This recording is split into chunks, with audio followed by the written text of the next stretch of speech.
অনির্বাণ আমার কলেজ সময়ের বন্ধু, খুবই ভালো বন্ধু।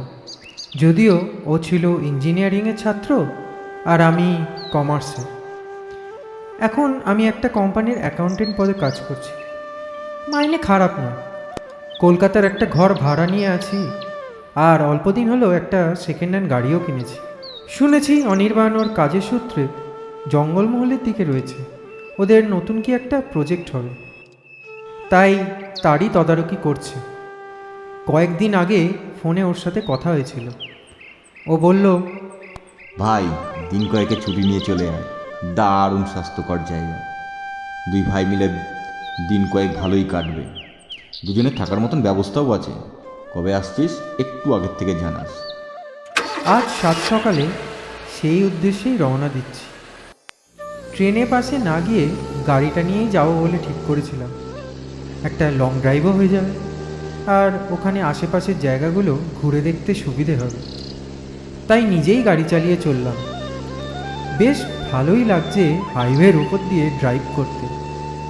মাঝে মাঝে দুপাশে বিস্তৃত সবুজ মাঠ, আর মাঝখানে সুন্দর কালো পিচের রাস্তা।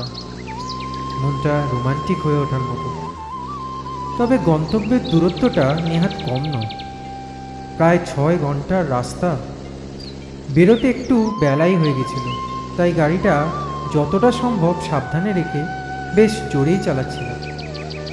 সন্ধ্যার আগে পৌঁছাতে পারলে ভালো হয়, কিন্তু যা ভাবা হয় তা যে সবসময় হওয়ার নয় সেটা বুঝলাম যখন প্রায় 90 কিলোমিটার বেগে ছুটতে থাকা গাড়িটা হঠাৎ কোনো অজানা কারণে স্লো হতে হতে একসময় রাস্তার পাশে দাঁড়িয়ে গেল। বিরক্তিকর। গন্ডগোল করার আর সময় পেল না। ঠিক কি হয়েছে তা আমার পক্ষে জানা সম্ভব নয়, কারণ ওই ব্যাপারে আমার জ্ঞান একেবারেই নেই। তাই অসহায়ের মতো গাড়ি থেকে নেমে মেকানিকের খোঁজে বেরোলাম। একটু দূরেই একটা বাজার মতো ছিল, সেখানে জিজ্ঞাসা করে মেকানিক জোগাড় করে গাড়িটাকে আবার সচল করে তুললাম। তখন ঘড়িতে প্রায় 5টা বাজে। শীতের বেলা, চারিদিক প্রায় অন্ধকার হয়ে গেছে। কি আর করা যাবে, এবার আরও গতিতে চালাতে থাকলাম। রাস্তা এখনও অনেকটা বাকি।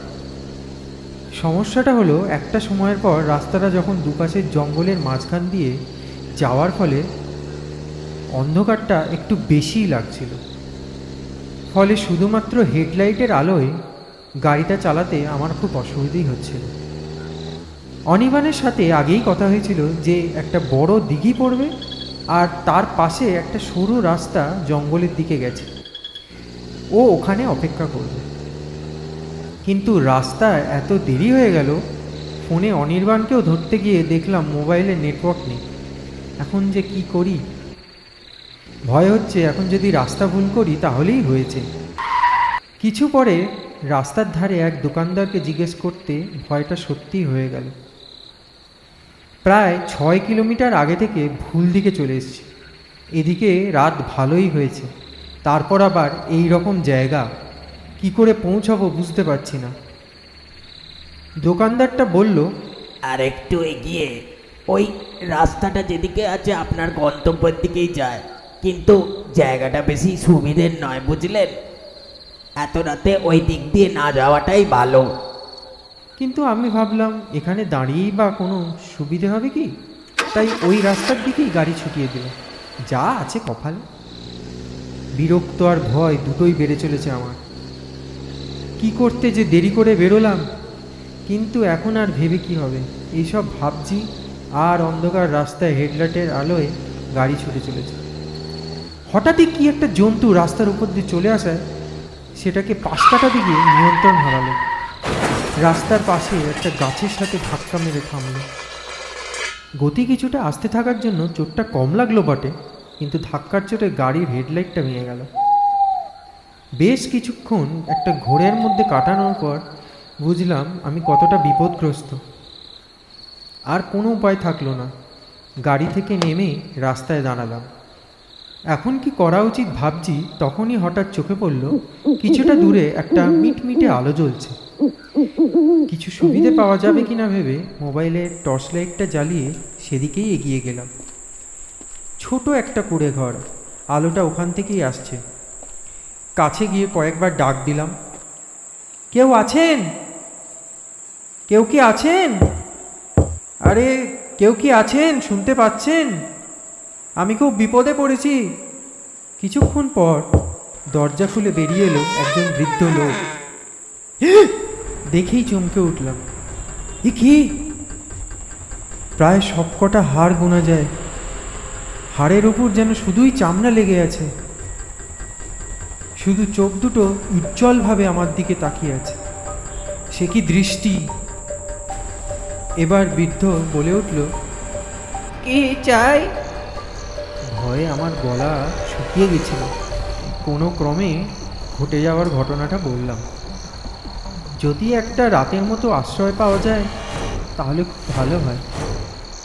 বৃদ্ধ আরও কিছুক্ষণ আমার দিকে তাকিয়ে থাকার পর বলল, আসুন ভেতরে। লোকটার সাথে বাড়ির ভিতরে গেলাম। জায়গা বলতে দুটি ছোট ছোট ঘর আর এক ফালি বারান্দা, আর কিরম একটা দম বন্ধ করা ভ্যাপসা গন্ধ। কি আর করব, এখানেই রাতটা কাটাতে হবে। লোকটি এবার কিছু খাবেন কি না জিজ্ঞেস করায় বললাম, না আমার খিদে নেই, আমায় একটু শুতে দিলেই চলবে। সারাদিন যা গেল তাতে মন মেজাজ একবারে ক্লান্ত। একটু যদি শোয়ার ব্যবস্থা করে দেন খুব ভালো হয়। শোয়ার ব্যবস্থা বলতে একটা মাদুর আর শক্ত একটা বালিশই জুটল। কথা আর না বাড়িয়ে ওতেই শুয়ে পড়লাম। লোকটি পাশের ঘরে চলে গেল। আমি শুয়ে শুয়ে অনেক কথা ভাবতে লাগলাম। এই শুনশান জঙ্গলের মধ্যে গাড়িটা পড়ে রয়েছে, তাতে আমার জিনিসপত্রও রয়েছে। যদি চোর ডাকাতে হামলা হয়, এই পাঁচমেশালি ভাবনার মধ্যে কখন যে ঘুমিয়ে পড়েছিলাম বুঝলাম না। হঠাৎই একটা খটখট শব্দে ঘুমটা ভেঙে গেল। উঠে বসলাম, আবার শুনলাম শব্দটা পাশের ঘরে থেকে আসছে। এবার আস্তে আস্তে উঠে পাশের ঘরে উঁকি দিয়ে দেখলাম, মেরুদণ্ড দিয়ে আমার একটা হিম স্রোত নেমে গেল। কথা বলার আর অবস্থা নেই। দেখি একটা কঙ্কাল ঘরের মাঝখানে গলায় দড়ি দিয়ে ঝুলছে। চোখের ভিতরটা যেমন আগুনের ভাটা। আর কিছু জানি না, আমার কেমন করছে। আমি আমি জ্ঞান হারিয়ে পড়ে গেলাম। হুঁশ ফিরল চোখে জলের ঝাপটায়। আস্তে আস্তে চোখ খুলে দেখি অনির্বাণ। জিজ্ঞাসা করল, তুই এখানে এলি কি করে? ওকে রাতের সব কথা খুলে বললাম। ও বলল, কাল রাত পর্যন্ত যখন আমি আর এলাম না তখন ও কিছু একটা সন্দেহ করেছিল, আর সেই জন্যেই ভোর হতে না হতেই ও বেরিয়ে পড়ে আমাকে খুঁজতে। তারপর সেই চায়ের দোকানে গিয়ে খোঁজ পায় আমি এখানে এসেছি। চল, বাকিটা যেতে যেতে কথা হবে। হ্যাঁ তাই চল ভাই, তাই চল। আমার এখানে আর ভালো লাগছে না, তাই চল। অনির্বাণের সাথে কথা বলতে গিয়ে জানতে পারলাম যে ও জেনেছিল এইখানে একটি লোক বাস করত, খুবই দরিদ্র শ্রেণী। একবার নাকি চোর সন্দেহে ওখানকার লোকজন তাকে মারধর করে। সেই অত্যাচার ও অপমান সহ্য করতে না পেরে সেই দিন রাতে ওই লোকটি ওখানেই গলায় দড়ি দিয়ে আত্মহত্যা করে।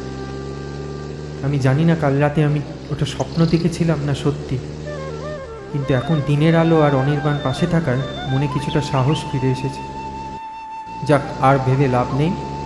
আমি আর অনির্বাণ ওই জঙ্গল ছেড়ে বেরিয়ে গেলাম। আশা করি আপনাদের এই গল্প ভালো লেগেছে। আপনারা আপনাদের মতামত জানাতে পারেন কমেন্ট সেকশানে। আমরা চেষ্টা করব আমাদের ত্রুটিগুলোকে কাটিয়ে আপনাদের কাছে আরও নতুন নতুন ভৌতিক গল্প উপস্থাপন করার। নিচের সাবস্ক্রাইব বাটনটা ক্লিক করে অবশ্যই বেল আইকনটা প্রেস করে দেবেন আর অল নোটিফিকেশন করে দেবেন। তাহলে আজকের মতো আমরা চললাম। আমরা আবার ফিরব আমাদের পরবর্তী গল্প নিয়ে আবার একটি রবিবারে।